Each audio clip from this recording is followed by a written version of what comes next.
Assalamualaikum warahmatullahi wabarakatuh. Hello everyone, my name is Barokah Hamdallah. I'm from class 60 and I'm from Singapura Bangsa, Karawang.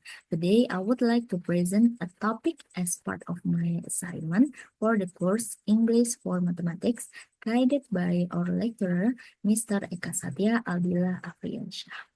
The topic I will explain is about roots and radicals in mathematics. Okay, let's begin. First, what is roots and radicals? Root is inversion of exponentiation.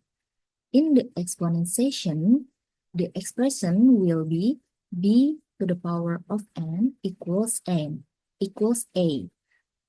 And the root is opposite of exponentiation, and it will be n root of a equals b. And it is called radical expression, or you can call the expression is radical form because it contains a root. The radical expression has several parts. One, in the first, the radical sign, and the second, the radicand, and the third, the index. You can see the presentation. A plus B is the radicand, and 3 is the index.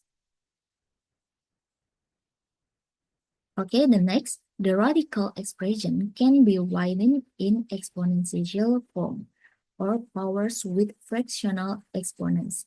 Example, n root of x equals x to the powers of 1 over n. So, the law of powers can be used in calculating group. Example, n root of a times b equals a times b to the power of 1 over n equals a to the power of 1 over n times b to the power of 1 over n equals nth root of a times nth root of b. A number is said perfect square if its roots are integers. Example, 9, 16, 36, and 100 are perfect squares, but 12 and 20 are not. Okay, next, how to say radicals. You can see in the table, the number 1 is, you can read as root of x or square root of x. And the number 2, cube root of y. And the number 3, nth root of x, of z. The number 4 is fifth root of x squared times y cubed, or fifth root of x squared times y cubed in bracket. Example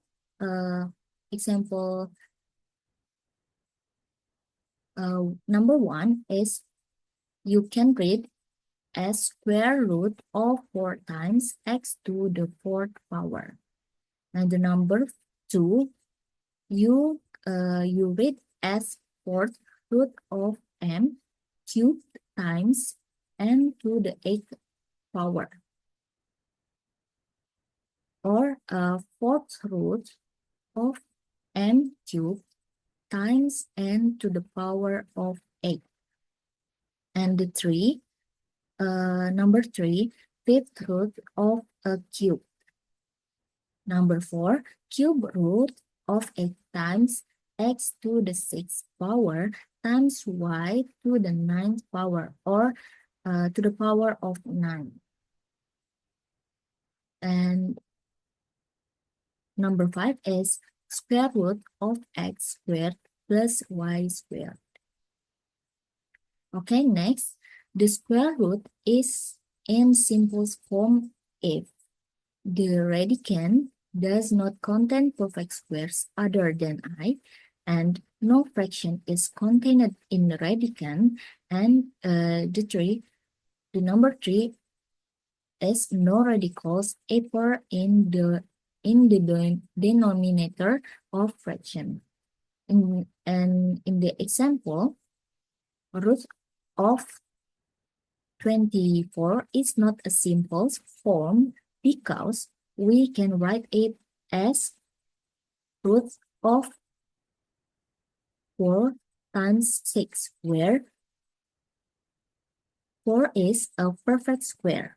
And we can simplify the radical into 2 from 4 for root of 4, and it will be 2. So it will 2 root of 6. The example other else, root of 72 equals root of 36 times 2 equals root of 36 times root of 2 equals 6 times root of 2. And the next example is root of 234 equals root of 9 times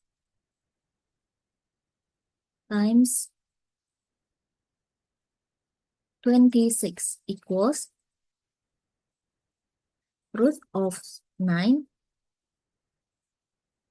times root of 26 equals 3 times root of 26. And the next is the topic binomial and conjugate. A radical and a number is called a binomial, and the conjugate of binomial is another binomial with the same number and radical, but the sign of this of second term is changed. Example: 2 plus root of 6 is a binomial, and its conjugate is 2 minus root of 6. And the number example other else is 2 plus root of 5, and the conjugate is 2 minus root of 5. And the number 3 is 6 minus root of 4 is a binomial, and its conjugate is 6 plus root of 4. Okay, the conclusion. In this lesson, we learned that roots are the inversion of powers. A root helps us find the number that was multiplied by itself to get another number. We can write roots in two ways, using the root sign or as a power with a fraction.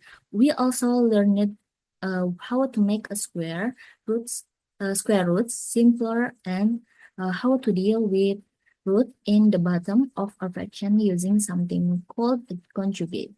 These ideas may look hard at first, but with practice, they become easier to understand. Roots and radicals are important in math, and knowing how to use them will help us solve many kinds of problems. Okay, that is all for my presentation about roots and radicals. I hope my explanation was clear and easy to understand. Thank you very much for your attention and your time. Wassalamualaikum warahmatullahi wabarakatuh.